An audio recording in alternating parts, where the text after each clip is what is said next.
Don't be afraid to recharge.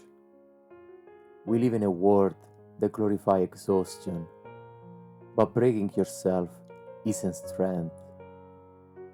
It's no weakness to want to breathe again, to choose healing over noise, to choose you.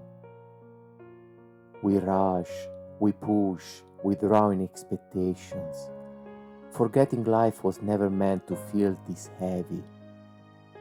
So here I am, letting the world go quiet, remembering what actually matters. Laughter, connection, a moment where nothing else exists. And when the cold hits, it wakes something ancient. It strips away the stress, the deadlines, the weight. It puts you back into your body, back into the moment. Healing doesn't live in the rush.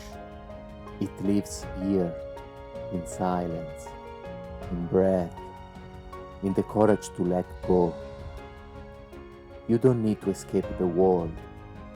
You just need to return to yourself.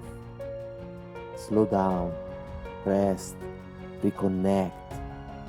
Your worth isn't measured by how tired you are. Give yourself permission to heal, to recharge, to feel alive again. This is strength.